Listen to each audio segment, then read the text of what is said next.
간추린 뉴스입니다. 정부가 서울 시내 면세점을 늘리고 특허 기간도 연장하는 방안을 검토하면서 업체들의 이해가 충돌하고 있습니다.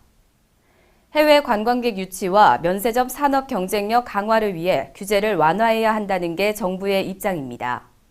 롯데와 SK는 특허 기간이 늘어나 영업권이 연장되면 직원들의 고용은 물론 사업 노하우를 이어갈 수 있다며 반색하고 있습니다.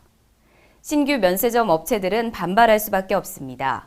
브랜드 유치도 쉽지 않고 직원 뽑기도 어려운데 면세점을 더 늘리면 함께 어려워진다는 겁니다. 정부가 기존 업체들에게 시장 재진입의 기회를 주는 것 아니냐는 논란도 일고 있습니다. 일각에서는 면세점의 글로벌 경쟁력을 높이고 특혜 시비를 없애기 위한 근본적인 정책이 필요하다는 지적도 나오고 있습니다. 정부는 면세점 제도를 어떻게 바꿀지 이달 말쯤 최종 결정할 계획입니다. 베트남의 수도 하노이 외곽의 하동 신도시. 이곳에서 보기 힘든 낯선 한국식 주상복합 아파트가 눈에 들어옵니다. 국내 건설사가 만든 1000세대 규모의 아파트입니다. 아직 아파트 문화가 익숙하지 않은 베트남에서 이 같은 한국식 주상복합 아파트는 현지 주민들에게 신선한 충격입니다. 이른바 건설 한류입니다. 분양 가격은 주변 시세보다 높아 3.3제곱미터당 500만 원 가량이지만 꾸준히 호응을 얻으며 분양률이 95%에 달했습니다. Chọn nơi đây bởi vì có một không gian rất là thoáng, hướng đến thiên nhiên và tôi nghĩ rằng đây là nơi hướng đến con người rất nhiều. Chúng tôi mong các bạn hãy đến đây và cảm nhận cùng tôi. 하노이의 연평균 경제 성장률은 9% 이상. 이에 힘입어 국내 건설사들은 베트남에 12,000여 가구의 한국식 아파트를 짓고 있습니다. 오는 9월부터는 교사에게 촌지를 건넨 학부모도 처벌을 받게 됩니다. 공직자의 윤리를 강조한 청탁금지법, 김영란법이 시행되기 때문입니다. 김영란법은 한 번에 100만 원, 한 해 300만 원어치가 넘는 돈이나 향응을 제공하면 처벌하도록 하고 있습니다.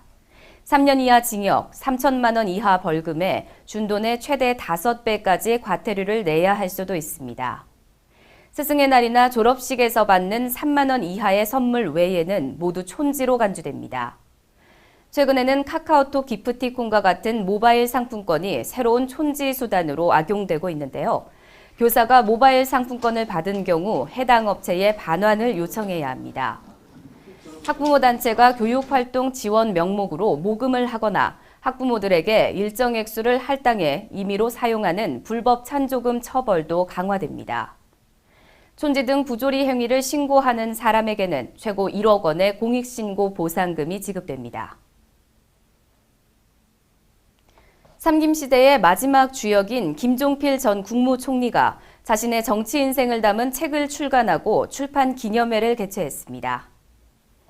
책에는 구선 국회의원과 국무총리 2차례, 4개 정당 총재라는 전무후무한 정치 경력을 지낸 김 전 총리가 지나온 역사의 현장이 고스란히 담겼습니다. 총재님은 현대사의 중심에 계셨던 역사 바로 그 자체입니다.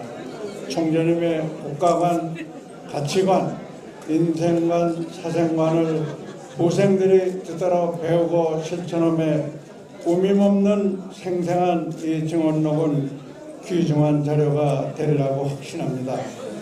출판 기념회에는 김무성, 김종인, 안철수 대표 등 여야 대표들이 나란히 자리했습니다. 올해 구순을 맞이한 김 전 총리는 정치인들이 국민을 걱정하는 것보다 국민들이 정치를 더 걱정하는 현실이 안타깝다고 말했습니다. 또 장래에 있는 대선 주자들을 염두에 둔 듯 철저한 국가관을 지니지 못한 사람이 권력을 차지하려 한다거나 대통령 되는 꿈을 꿔서는 안 된다고 지적했습니다.